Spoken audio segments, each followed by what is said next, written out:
Hello Year 4, I'm here with your English lesson for Tuesday the 26th of January. I thought we'd start with a bit of fun today and I'm going to magpie a game that Mr. Hollick and Miss Mortimer have been playing with their classes just to get us in a nice positive mood to start our work. And our game is called Spot the Difference. So all you need to do is have a look at me and have a look at my background and see if you can spot the difference. So let's get started. Can you spot the difference? Okay, what's changed? Have a really good look. Hopefully you can see that I've swapped my headband. Right, let me see what we're going to do next. Let's do another really easy one. Okay, I'm amazed if you can't spot the difference here. I put my hat on. Let's take that back off. Ooh, I'm going to do a harder one now. Right, what's changed? A little bit more subtle this time. Can you spot it? There we are. I've changed my earrings for some nice colourful ones. Right, what next? Right, what's changed? You might have spotted that this little chap up here, has joined me. This is Rap Cat. He's my 1-year-old's favourite toy. Right, are you ready for the next one? What's changed? Boo!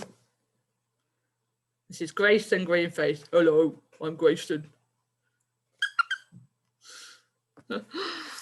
Okay, one more.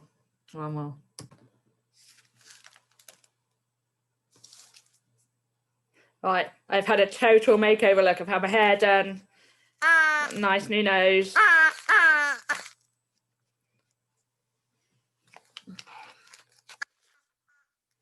Right, I hope you enjoyed that and that's put you in a good mood, ready to start our lesson.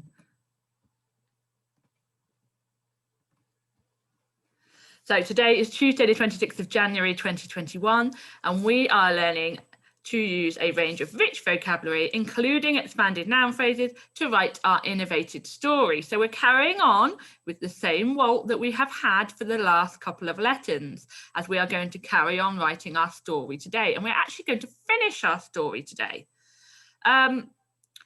Please write the short date in the margin. And then I would like you to read your planning sheet. So read your story mountain and your vocabulary planning table. Make sure you know what you need to include for the last 2 sections of your story today. Okay, pause the video if you need to. Right, yesterday, your work was fantastic. It was really rich, sophisticated writing, and we are so proud of you. I'd like you to read the paragraph you wrote yesterday before you get started today, please. I'd also like you to have a look at the marking that Miss Fowler and I sent to you. And if you have got any marking feedback from your English work, act on that first before you continue with our lesson. Then have a think, what are you going to be writing today? How will you continue your story? Just as a very quick reminder, our writing target is still to use expanded noun phrases. If you haven't used any yet, this is your last chance today. So just pause the video, make sure you have used at least 3 in your work, please. Go and check now. If you haven't got 3 Year 4, you must make sure that by the end of today's lesson, you have got at least 3 expanded noun phrases in your story. So we're going to focus on finishing this story today, and we are going to write those last 2 paragraphs. So on our original Escape from Pompeii story, these paragraphs include the sky began to darken. I think I covered some of that yesterday, actually. No one noticed the children hiding in the ship. They watched the sky become thick with pumice and black ash. The boat moved to safety. They had left just in time. That's what I'm going to be writing in my last 2 paragraphs, just to demonstrate to you how it's going to work. So look at your own plan again. Make sure you definitely know what you're writing in your last 2 paragraphs. Then I would like you to use that to tell the story out loud. So you're going to speak your last 2 paragraphs. So exactly what you plan to write down, I would like you to say out loud, because that will encourage you to really challenge yourself with your sentence structures and your words. And I promise you, it's time well spent. It will make your writing better. Okay, pause the video, give yourself time to do that. We're going to very quickly rewatch a little bit of our eruption of Mount Vesuvius video, just to remind ourselves the kind of atmosphere that we are trying to create, that kind of drama, tragedy, and tension that you should have in your story.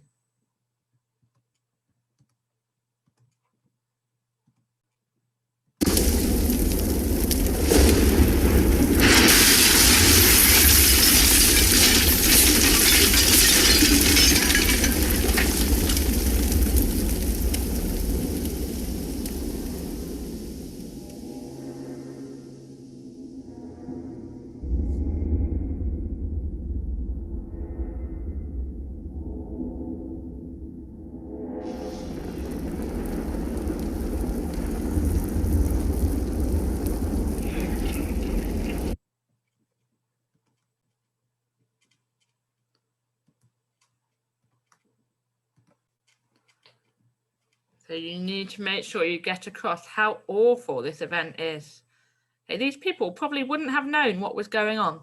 Okay, we have a lot of science today and a lot of knowledge, and we would understand things better if that kind of thing were to happen, which it wouldn't around here. But if we lived somewhere where that might happen, we would understand what was happening. Back then, I don't think they would have done. Right, let's have a look at what a good paragraph might look like. So this is once they are on the boat. So you're going to be writing this section today once they are on the boat. Under the sails, the children felt safer than they had felt for hours, and they were aware that the noises from the volcano were gradually getting fainter. What would the old fisherman say if he found them out? Tranio couldn't resist peeking out to see where they were. Hello, young man, coughed the fisherman kindly from the helm. Looks like we've had a lucky escape. The other 2 children emerged from under the sails, relieved to hear a friendly voice. Together, they turned to look at Pompeii across the sea. No city could be seen, but a strange blackened landscape with a smoking mountain.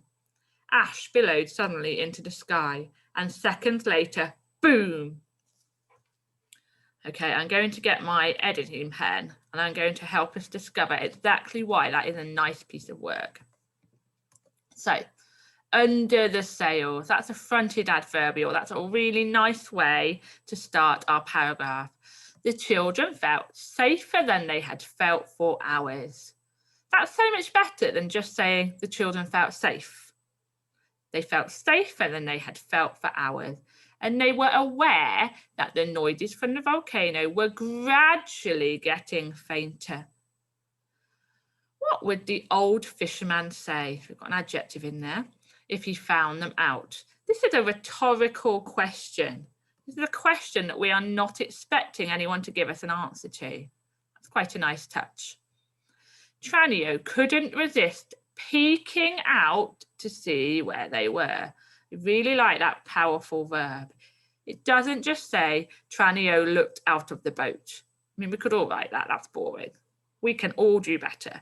Tranio couldn't resist peeking out to see where they were. That's sophisticated writing. Hello, young man, coughed the fisherman. What a lovely, powerful verb again. And we've got the adverb kindly. It's showing us as a reader that we don't need to panic. This is a nice man. More dialogue. It looks like we've had a lucky escape. The other 2 children emerged from under the sails. Not the children came out from under the sails. That's boring. Emerged from under the sails, relieved, another really nice word, to hear a friendly voice. A friendly voice, we've got a nice adjective in there. Together, they turned to look at Pompeii across the sea. No city could be seen, but a strange blackened landscape. It's expanded noun phrase with a smoking mountain. Nice adjective. Ash billowed, another powerful verb, suddenly, that's an adverb, into the sky, and seconds later, boom. We've got our sound effect, our onomatopoeia that Mrs. Plews talked about last week. Billowed, that's Mrs. Plews' favourite verb, isn't it? I remember her saying that. Okay, really, really nice, rich paragraph there. There's so much in one short paragraph. Could you please pause the video and write down anything you might like to magpie today and put into your own work? Right, I have written down coughed, emerged and relieved, and I'm just going to keep those on my notes to help me with my writing today.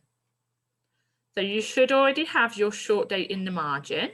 Before we get started, let's remind ourselves what we are trying to achieve, because this is our last chance to achieve it today. You need a clear plot. That one's easy. As long as you are following the structure that we have put in place together, then you will be writing with a clear plot. You need powerful verbs.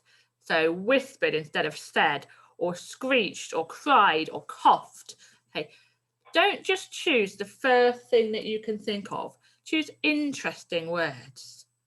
If you've got a thesaurus to hand, and those of you who are with Mrs. Chamberlain will have a thesaurus at the back of the classroom, then you might like to use that to help you. Put some adjectives in to describe. Use some expanded noun phrases. Make your writing interesting for the reader. Please write in paragraphs, so you make sure you leave a line in between each of your paragraphs. Use conjunctions to join your clauses together, please. And make sure you use fronted adverbials, remembering to use a comma after your fronted adverbial. Right, I'm going to have a go now. Let's get my writing tool. So at the end of last lesson yesterday, I finished with trembling uncontrollably, comma, he clung to his friend's clammy arm, unable to think clearly. Today, I've already made a start and I put the sky began to darken.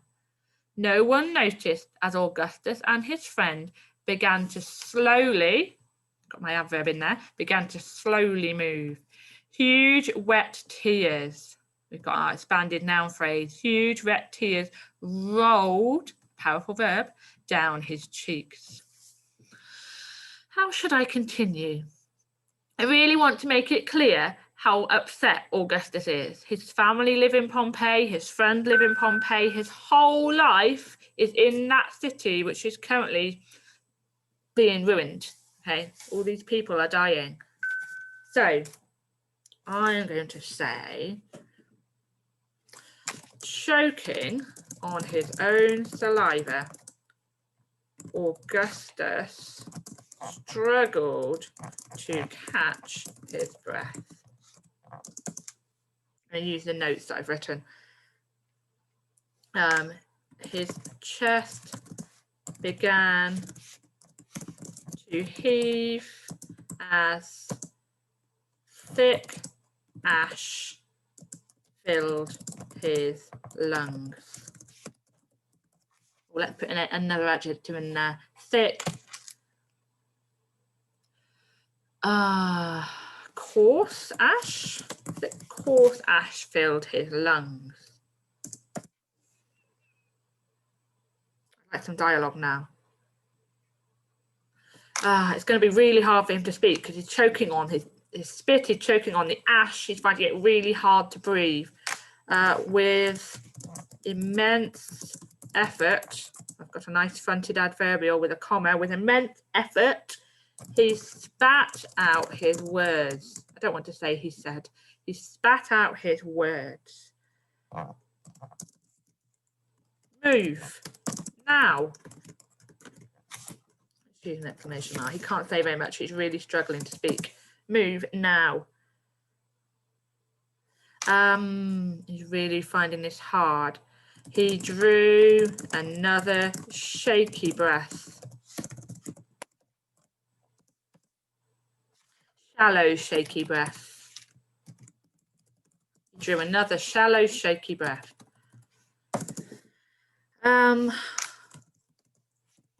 onto that boat. Go.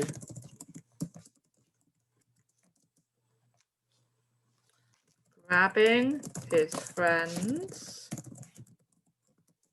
trembling hand, comma. So we've got a fronted adverbial again, grabbing his friend's trembling hand. He ran as fast, or ran's boring. What word could I use instead of ran here for? Jogged. That doesn't show the urgency that I'd like. He sprinted as fast as he could, keeping the sacred boat, not scared, sacred boat in sight and not daring to look behind. Make sure you can see behind him at his beloved Pompeii. In seconds, he felt the rough, splintered side of the boat beneath his stone-cold fingers and threw himself inside. His friend landing heavily beside him. Okay, so they're there, they're safe. I'm going to start my next paragraph. Now hang on, I'd like a dramatic short sentence. They had done it. Okay, I'm going to do a leave a blank line to start my next paragraph. Minutes later, when they dared to open their eyes, looked around, they saw a friendly, anxious pair of eyes,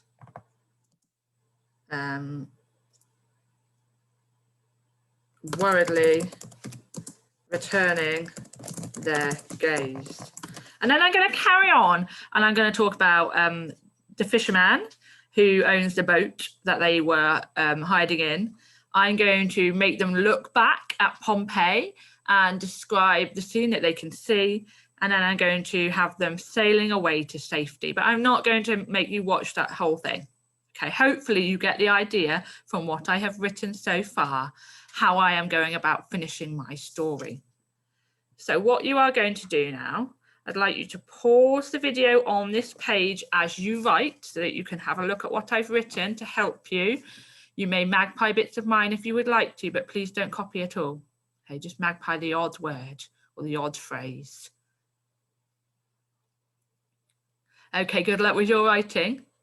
Once you've finished writing your next 2 paragraphs, so you've got to the end of your story, then you can carry on with the video. Off you go, year 4.